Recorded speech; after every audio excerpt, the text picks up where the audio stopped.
Goeiemôre vriende, hierso so op 'n Saterdagoggend.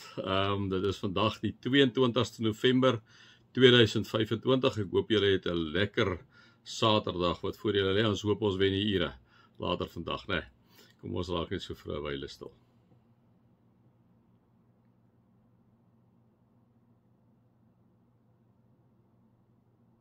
O Heilige Gees, Vader en Seun, 3 in 1. Ons kom buig ons vanmôre voor U neer, ons kom vra vir U om vir ons asseblief U goddelike wysheid, insig, takt, fyn aanvoeling te gee wat ons so ongelooflik nodig het in hierdie wêreld waarin ons lewe. Dankie dat ons altyd kan opkyk na U vir enige raad en bystand. Amen. Vriende, mag daar vir julle genade en vrede en oorvloed wees, omdat julle God ken, Jesus ken en die Heilige Gees ken. Vriende, ons gaan dan aan in Filippense 2, ons is hierso by vers 12. Nou, ons weet in hierdie tyd, vriende, dat Filippense is een van die briewe wat Paulus in die tronk geskryf het. Hy het inderdaad 13 briewe geskrywe, vriende, in die Nuwe Testament, waarvan Efesiërs, Kolossense, Filemon en Galasiërs natuurlik die 4 gevangenskapsbriewe is toe hy in gevangenskap was. So 61 na Christus geskrywe. Filippi was ook die eerste gemeente op Europese bodem gewees, dit moet ons ook onthou. Ons het vir mekaar gesê dat die mense in Filippi was meestal afgetrede soldate gewees en dat hulle inderdaad 'n tweerlei doel gedien het. Die een was om vir hulle erkenning te gee vir wat hulle doen, die tweede een was inderdaad dat hulle kon help verdedig indien iemand anders hulle aanval, né? En dan sien ons die meeste van hierdie gemeentetjie was Romeine gewees wat tot bekering gekom het, blootgestel aan 'n klomp godsdienste, afgodedienste. Hulle kom tot bekering, liewe vriende, hulle is die nuwe kinders van die Here hier in hierdie gemeentetjie en daarom sien ons praat Paulus op hierdie stadium net lekker met hulle, gesels hy met hulle en sê hy vir hulle ook nommer 1 dat hy baie van hulle hou en baie bly is oor hulle, né? As ons nou lees hierso in vers 3 van hoofstuk 1 sê hy, ek dank my God elke keer as ek aan julle dink. In al my gebede bid ek altyd met blydskap vir julle almal, né? So nou kom hy hierso, nou kom praat hy met hierdie gemeentetjie. Dit is so lekker, vriende, wanneer jy na Paulus luister, né? Hy chat met die mense, né? Hy chat met die mense, hy sit in die tronk, hy skryf hierdie briefie van hulle, hy het heel moontlik gehoor, het gaan goed aan met hulle, hy is baie dankbaar, is die eerste gemeente wat op Europese bodem gestig is, en hy gesels met hy sê vir hulle, my geliefdes, die mense wie jy baie lief is, né? Hoe sê hy? Ek het vir julle baie lief. Nou, dit is al amazing as jy so by die mense praat. Ek is vir julle lief. Ek wil gou vir julle ietsie deel. Ek wil gou vir julle ietsie kom sê. My geliefdes, hoorie soos kom sê hy, hoorie man, ek wil net vir julle sê, julle was altyd gehoorsaam wanneer ek by julle was. Toe ek by julle was, bietjie by julle gekuier het, die een ding wat my opgeval het van julle as gemeentetjie hierso in Filippi, was julle was altyd gehoorsaam. En nou kom sê hy die volgende, hy sê, des te meer moet julle gehoorsaam wees, nou dat ek nie daar is nie, so ek was daar by julle, ek het julle om so bietjie en op die pad gehou, ek is nie nou daar nie, maar juist nou omdat ek nie daar is nie, moenie verslap nie, bly op die pad, wees gehoorsaam, né? En dan sê hy, julle moet julle met eerbied en ontzag daarop toelê om as verloste mense te lewe, want dit is God wat julle gewillig en bekwaam maak om sy wil uit te voer. Julle moet julle met eerbied en ontzag daarop toelê om as verloste mense te lewe. Nou dit kom sê Paulus, hoor hierso, hy sê met eerbied en ontzag, vir wie moet die eerbied wees, vir wie moet die ontzag wees? Die eerbied en ontzag moet wees vir God die Vader, God die Seun, God die Heilige Gees.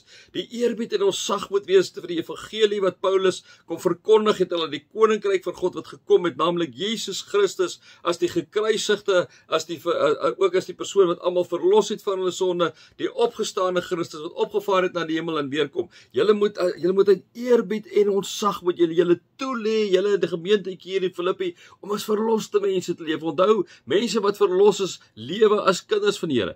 As verloste mense lewe julle soos Jesus gelewe het. Julle vat hom as 'n voorbeeld. Julle skoei julle lewe op Jesus se voorbeeld en julle lewe met ontzag en met eerbied teenoor God. Lewe julle as verloste mense. En dan is dit interessant wat hy sê. Hy sê asof hy kan, dis Engels het pre-end wat kan gebeur en hom sê. Want dit is God wat julle gewillig en bekwaam maak om sy wil uit te voer. Want dit is God wat julle gewillig en bekwaam maak. So God, liewe vriende, is mos nou binne in hierdie mense, deur sy Gees is hy daar, en hy kom maak hulle gewillig en bekwaam om sy wil uit te voer. Hoe kry jy dit reg? Deurdat jy by God is.